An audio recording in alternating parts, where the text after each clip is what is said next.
did a little fake business. Now, you know that I do this. A lot of the audience don't know that I do. I do fake business. I call up realtors all day when I'm bored, and I pretend I'm a realtor and that my client is very interested in their property, and I ask them lots of questions about their property. I just did it with a commercial property on Palm Canyon Drive. I said, hey, this is Tim. I have a client of investor that's really interested in the property. What are we looking at per square foot, and what are some of the local restrictions we should know about? And, these whole things, they go into this whole thing. They go, well, they don't want a coffee shop in there because Starbucks, there's a competing business clause, so Starbucks doesn't want a coffee shop. This is how the corporate takeover of America is, by the way, because when Starbucks moves into an area, they go, yeah, we don't want some independent coffee shop opening. Not all areas, but a lot of them. We don't need somebody slinging lattes for less than we are. So the guy goes, well, there's a Sprint store, so we can't do a competing business, blah, blah, blah. And we talked about it. There's a lot of parking behind. I said, thank you. I said, I have an investor, but he's very concerned about, the competing business clause and everything like that. And I was on the phone with this guy for about 10 minutes. And he said to me, oh, Tim, that's cruel. Their time has value. No, it doesn't. And I will continue to do fake business because I like doing fake business. It's one of my favorite things to do. I like to call people and I like to lie about who I am and what I do. And then I like to see how they conduct business because on their end, they're conducting real business. I'm conducting fake business. Now, never the two shall meet. We've gotten to the point where one of my clients who doesn't exist was almost going to put an offer on a house. This was last week. I've been on the phone with this realtor for like 45 minutes, 3 times in a row. I've had to block her finally. She doesn't know what happened. Sometimes I have to block the people because fake business gets very intense. Fake business, people start drawing up contracts. I mean, she was calling appraisers. She was going to have inspections done. I was representing a very motivated overseas client. Now, sadly, that client died of coronavirus before we could go see the property. That's not my fault. And I tried to explain that to her, but she was kind of confused and started saying, oh, this, blah, blah, blah. Are you real? Is this real? Cops, FBI, whatever, blah, blah, blah, blocked. I'm helping train these professionals. Do you understand? Yes or yes? By calling them, people need practice. So this schmuck over there on Palm Canyon, I did use my real name, by the way. Like, this is Tim Dillon. And sometimes I make up a firm name. Sometimes I use a real firm name. Sometimes I just say, this is Tim Dillon with Futures. He goes, what? And I go, Futures Investment? And he goes, okay. You just go, okay. You go, yeah, all right.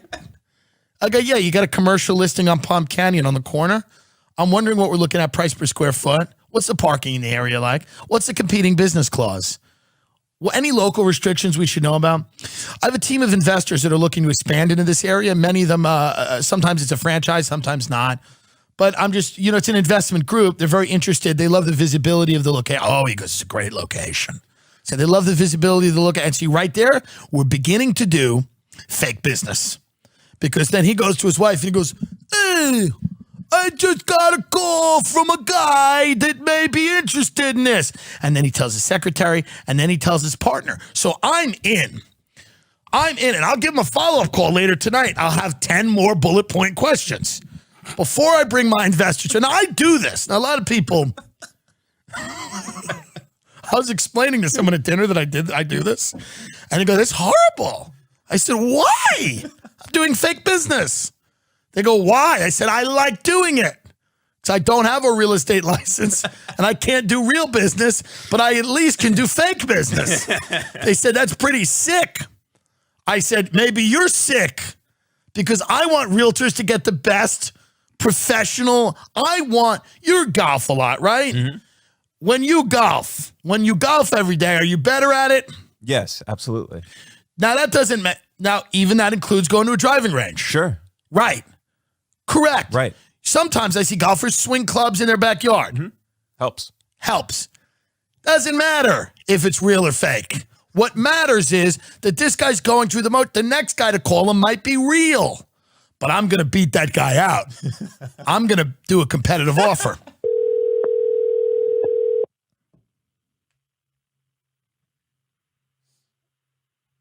Hello?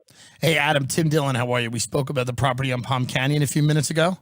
Yeah, hey, Tim. How's it going? Good, buddy. How are you? I wanted to know if there's a list of the competing clause, my client's asking me if there's a list of businesses, whether it's Starbucks, Sprint, things like that, that we could kind of figure out what the restrictions are, just so I could kind of email that to them, because he wants to show it to his investors, if that's possible. Also, is there a way they can get out to see the property maybe later in the week? Yeah. I live about 4 minutes from it, so not too difficult. I will just go to the center right now and send you a quick list of all of the businesses that are in there already. I would appreciate that. Let me ask you a question too. How long has this property been on the market? I haven't looked it up yet. Yeah, I've been marketing it for maybe, I just signed it like right when COVID hit, and then I delayed it for like 2 or 3 months. So I'd say maybe like 2 or 3 months now. Okay, and before you had it, was it sitting there for a while or no? They always like to know these things. Yeah, I know Banner Mattress was there up until recently. Okay. I know there's a mattress firm like right across the street. Yeah, I saw that. Would this be a 5-year lease, or what are they looking for in terms of commitment? Yeah, it really just depends on the tenant and the rate, things like that. Obviously, the longer the commitment, the better we can do on the rate. I think they're open right now. Okay, and I imagine minimum 5 years. I imagine they're open to some form of negotiation given the climate. Of course. Okay. Well, I appreciate that. We're here to do deals. Yeah, me too. But I mean, me too. It's a little wild out there, Are you guys mainly commercial? Or you do any residential? I do a bit of both. Okay, good. Yeah, you got to be kind of a generalist out here. So. I agree. Yeah, a lot of people are starting to get interested in this area, and I think it's because LA's had a lot of problems, and a lot of my clients. I do business primarily in Los Angeles, and a lot of people are starting to look at this area, and a lot of them are excited about maybe jumping into something here. Because the high season, I imagine it's January through June.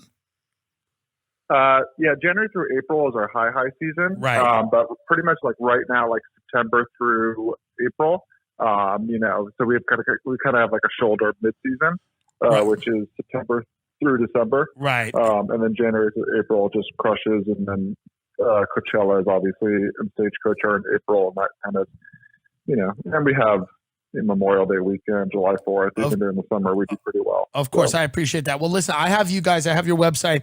I'm going to shoot you an email, just again introducing myself, and then if you could just get me a list of some of those competing business clauses, just so I can show it to them, and hopefully they'll get out to see it sometime next week. They're super interested. One of them lives out here in Rancho, and they pass it all the time. So they had me just kind of reach out to you and see what was going on. But they're pretty motivated. And again, I think it's all about, how restrictive those clauses are. Yeah, I think they're going to be pretty flexible. So I'll shoot you the businesses. Yes. And we'll see if we can do something, okay? I appreciate it, Adam. Thanks a lot for your time. All right, thank you. So it's fake business, and I'm doing it well. Let's be honest. I'm doing it well. I'm protecting the interests of my clients. Am I not? Am I not protecting the interests of my clients when I conduct fake business? My fake clients are important, and they need to be protected. I want them to have the maximum amount of freedom in any given situation. You understand? Start doing fake business. It'll change your life. I'm telling you that right now. Start doing it. No one can start. You don't need a license. You just need a phone and a computer, and you can start doing fake business. Set up a fake email address. I have one. Start doing fake business right now. It's the gateway to real business.